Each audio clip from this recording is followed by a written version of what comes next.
रेवा एक ऑफिस में जॉब करती थी।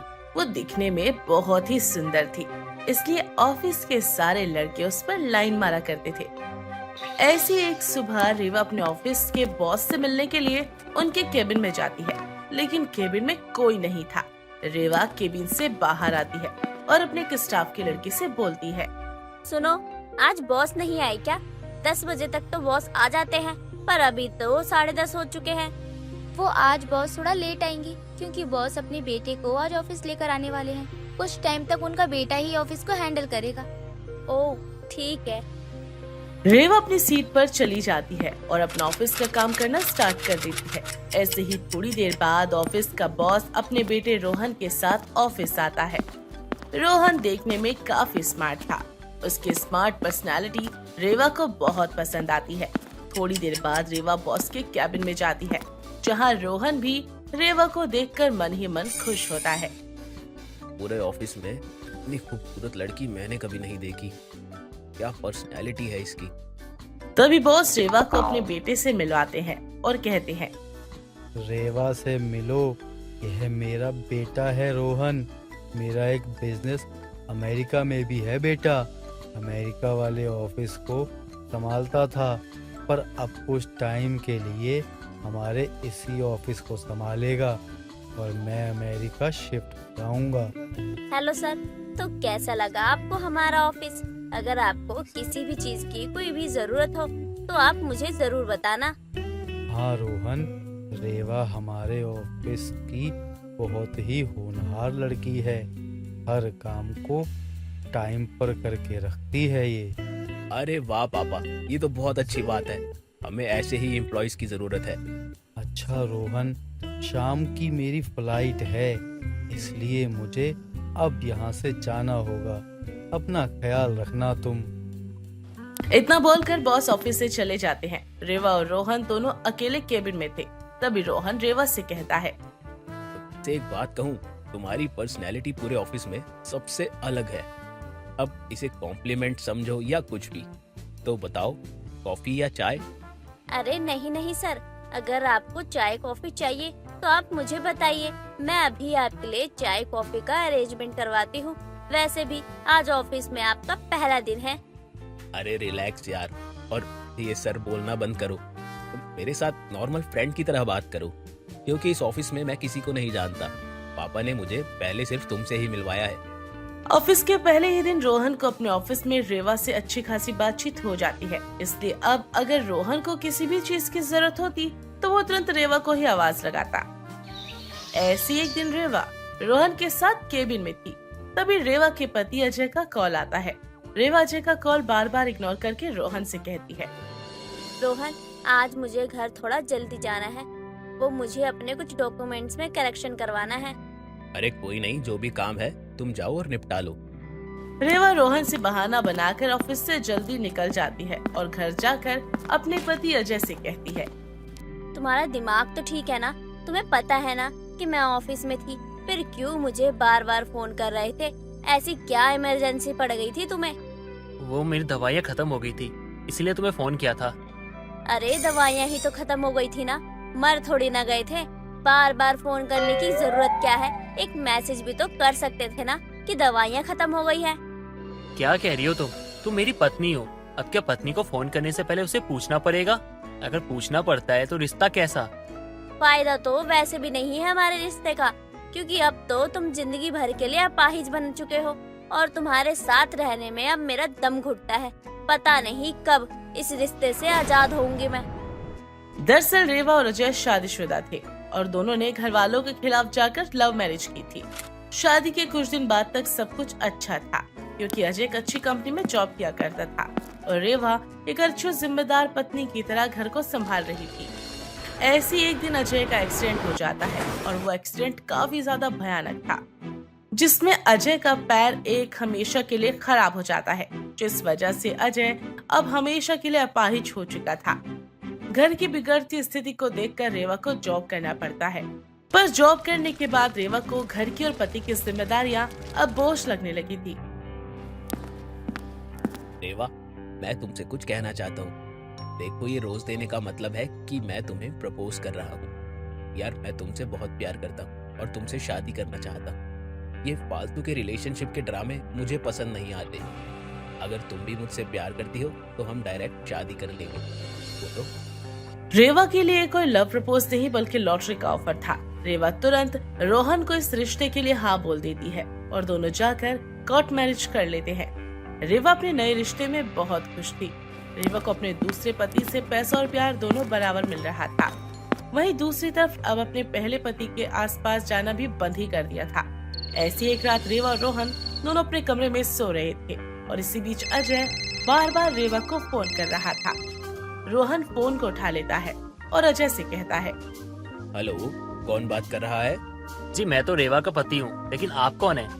अरे भाई, उसका पति मैं हूँ, क्यों मजाक कर रहे हो? कौन हो बताओ? अजय और रोहन दोनों पूरी तरह से कंफ्यूज थे। अजय रोहन को फोन पर ही सारी बात बताता है तो वही रेवा गहरी नींद में सो रही थी और वो इस बात से पूरी तरह से अनजान थी। अजय और रोहन दोनों का आमना सामना फोन पर हो चुका था। ऐसे ही शाम को रोहन रेवा से कहता है, रेवा, मैंने तुम्हारे लिए एक प्लान सरप्राइज किया है। तुम मेरे साथ चलो, मैं तुम्हें कुछ दिखाना चाहता हूँ। और ये पट्टी अपनी आंखों पर बांध लो, उतारना मत जब तक मैं ना कहूँ। अच्छा, ये तो बहुत अच्छी बात है कि मेरे पति ने मेरे लिए सरप्राइज प्लान किया है।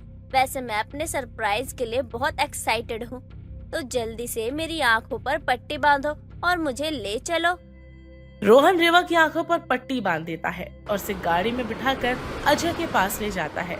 जैसे ही रोहन रेवा की आंखों से पट्टी हटाता है, वो अजय को देखकर हैरान रह जाती है। तभी रोहन रेवा से कहता है, तो अब ये बताओ अजय कौन है और क्या लगता है तुम्हारा? रेवा के पास रोहन के सवालों का कोई जवाब नहीं था। तभी रोहन खींचकर रेवा को एक थप्पड़ मारता है और बोलता है, अरे शर्म आ रही है कि नहीं? दो पति रखती हो। तुम जैसी औरतों को मैं अच्छे से जानता हूँ। तुम किसी की नहीं, सिर्फ पैसे से प्यार करती हो। अजय और तुमने साथ में शादी करी और तुमने पैसों के लिए अजय को छोड़ दिया। यही अगर तुम्हारे साथ होता तो दुनिया ना जाने अजय को क्या क्या बोलती। लेकिन अब तुम्हारा क्या करें? देखो, मुझे माफ कर दो। मुझे नहीं पता था कि मैंने जो किया है वो सही है या गलत है। बस अपने भविष्य को देखते हुए मैंने ये सब किया है। अरे जो तुमने किया है वो दुनिया की नजर में तो गलत है ही, और कानून के नजरिए से भी गलत है। तो इसलिए अब मैं तुमसे तलाक लेना चाहता हूँ। अरे जो पैसों के लिए कुछ भी कर सकती है वो तो कल मेरी गरीबी आने पर मुझे भी छोड़ देगी।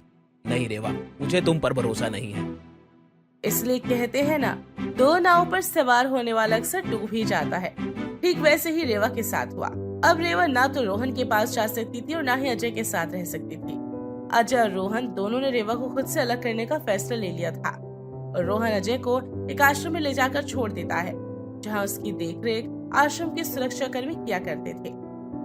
नीलम अपने कमरे में बैठकर आराम कर रही थी।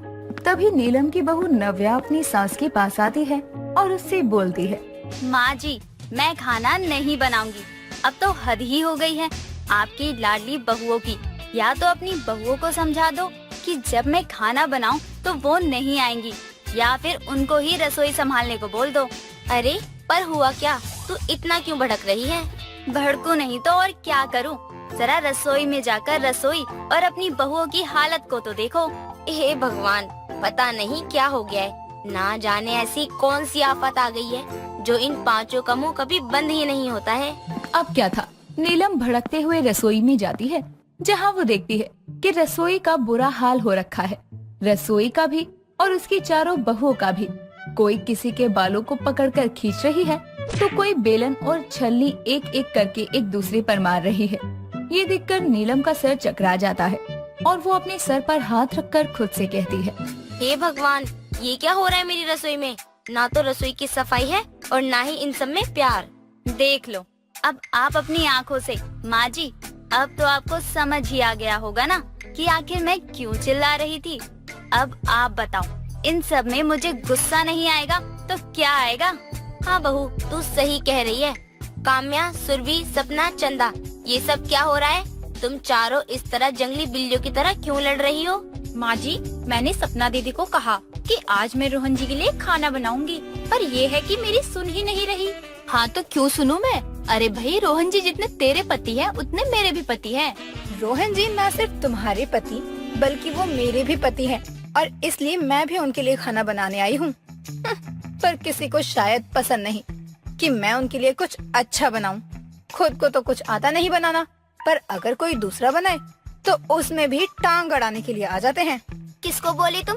अरे टांग मैं नहीं बल्कि तुम अड़ाने आई हो। तुमसे पहले मैं आई हूँ इस रसोई में, तो तुम अपना मुंह बंद ही रखो तो ज्यादा अच्छा होगा।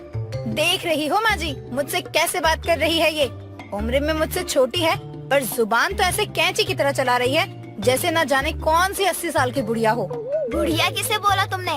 इतना बोलकर सुरभि एक बार फिर बेलन उठाती है और काम्या के सर पर मारते हुए कहती है, क्योंकि रोहन जी की इकलौती बीवी तुम नहीं बल्कि मैं भी हूँ, तो इसका मतलब ये हुआ कि मैं भी उनके लिए खाना बनाऊंगी। समझी तुम? ओ हेलो, तुम चारों ये मत भूलो कि रोहन की बीवी मैं भी हूँ। और रही खाने की बात, तो मैं तुम्हें याद दिला दूं कि रसोई का जिम्मा मैंने उठा रखा है, इसलिए तुम अपना मुंह बंद करके यहाँ से अपने अपने काम पर लग जाओगी तो शायद ज्यादा अच्छा रहेगा। इस तरह से उन सब की एक बार फिर से लड़ाई शुरू हो जाती है और नीलम चाहकर भी अपनी बहुओं के बीच कुछ नहीं बोल पाती और चुपचाप वहाँ से चली जाती है। समय यूं ही बीतता है और एक रसोई को लेकर नीलम के घर में आए दिन लड़ाइयाँ होती। ऐसे ही एक दिन नीलम के घर उसकी पड़ोसन कमला आती है और नीलम अपनी छोटी बहू चंदा को चाय बनाने के लिए बोल देती है। चंदा बहू, जरा 2 कप चाय तो बना दे, बड़ा मन कर रहा है चाय पीने का। और देखना तेरी आंटी भी घर आई है। हाँ हाँ माँ जी, मैं अभी आपके लिए चाय बना कर लाती हूँ। चंदा अब अपनी सास की बातें मानकर रसोई में चाय बनाने चली जाती है तो वहीं कमला नीलम से बोलती है, नीलम बहन, तेरे तो भाग्य ही खुल गए ऐसी बहू पाकर। भले ही तेरे इकलौते बेटे की शादी 5 लड़कियों से हुई हो, पर मानना पड़ेगा तेरी 5 बहुएं बहुत संस्कारी है। देख तो कैसे एक बार में ही मान गई। कमला बहन, तूने वो बात तो सुनी ही होगी ना कि जब एक तूफान आने वाला होता है तब सब कुछ थम जाता है। सीधे शब्दों में कहें तो ये शांति तुझे ज्यादा देर देखने को नहीं मिलेगी। ये शांति तूफान के आने से पहले की शांति है। क्या मतलब? कमला खुद से ये बातें बोल ही रही थी कि तभी कमला के कानों में उसके बहू के चिल्लाने की आवाज आती है। माँ जी देख रही हो आप, ये चारों मुझे चाय नहीं बनाने दे रही हैं। अब पता चल गया मैं क्या बोलना चाह रही थी तुझे। और देखना है मेरे घर की शांति। आजा, मैं तुझे मेरे घर की शांति दिखाती हूँ। क्या हो गया, अब क्यों चिल्ला रही हो तुम? माँ जी, आपने मुझे चाय बनाने को कहा था ना? हाँ, क्यों, क्या हुआ? ये देखो, ये लोग मुझे चाय वाला बर्तन ही नहीं दे रहे हैं। मैं चाय कैसे बनाऊं? बहू, और भी तो बर्तन है, तू उसमें बना ले। माँ जी, वो जूठे हैं। तो उसको धो लेना। मैं नहीं धो रही। बर्तन धोने का काम मेरा नहीं है, जिसका काम उसी को साजे और करे तो डंडा बाजे। जब ये कहावत तुम्हें आती है तो तुम इस कहावत को मान क्यों नहीं लेती? तुम्हारा काम है रोटियां बनाने का, तो तुम अपनी रोटियां बनाना। चाय और रात का खाना मेरा है, तो मेरा काम मुझ पर ही छोड़ दो। मैं तुम पांचों और इस रसोई से बेहद परेशान हो चुकी हूँ। कभी कभी तो मन करता है कि मैं तुम लोगों को घर से ही निकाल दूं, क्योंकि तुम पांचों ने तो अपनी शर्म को इस रसोई की गैस पर जला दिया है। क्यों, सही बोल रही हूँ ना मैं? माँ जी, आप ऐसा क्यों बोल रही हैं? अरे बोलूं नहीं तो और क्या करूं? तुम ना तो समय देखती हो और ना ही ये देखती हो कि कोई घर पर आया है या नहीं। कमला आई है, तुम्हारी ये हरकत देख क्या सोच रही होगी। तुम पांचों ने तो मेरी नाक में दम करके रख दिया है।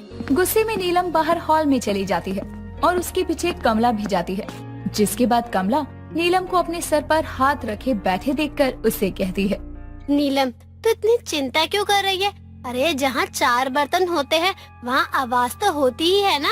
आवाज आती है पर कोई बर्तन टूटता नहीं है। इनको देखकर तो कभी कभी लगता है कि ये बर्तन कहीं टूट ना जाए। मैंने इस घर को बहुत संजो के रखा था, पर अब नहीं लगता कि ये घर सही से चल पाएगा। मैंने अपने इकलौते बेटे के लिए शिव जी से 5 गुणों वाली बहू मांगी थी, पर शिव जी ने मुझे 5 बहू ही दे दी। सब ठीक हो जाएगा नीलम। कुछ ठीक नहीं होगा। अब मैं इन पांचों की एक रसोई को अलग कर दूंगी। इनकी रसोई अलग होगी तो कम से कम इनके बीच लड़ाई तो नहीं होगी ना, साथ ही इस घर में शांति तो बनी रहेगी ना। कमला और नीलम आपस में बातें कर रही थी, तो वहीं उन दोनों की बात नीलम की 5 बहू सुन लेती है, जिसके बाद वो रसोई में ही जाकर प्लान बनाती है। देखो, हम पांचों ने कहीं ना कहीं सच में माँ जी को बहुत हर्ट किया है। इसलिए मैंने सोचा है कि अब एक रसोई के लिए लड़ना छोड़कर हम पांचों एक ही रसोई में मिलकर काम करेंगे, जिससे माँ जी को भी दिक्कत ना हो और वो हमसे खुश भी हो जाएं। पर ये कैसे पॉसिबल है? वो तो हमारी रसोई ही अलग करने की बोल रही है। मुझे एक आइडिया आ रहा है। अगर तुम सब मेरे अकॉर्डिंग चलो तो पहले की तरह सब ठीक हो सकता है। और वो क्या है?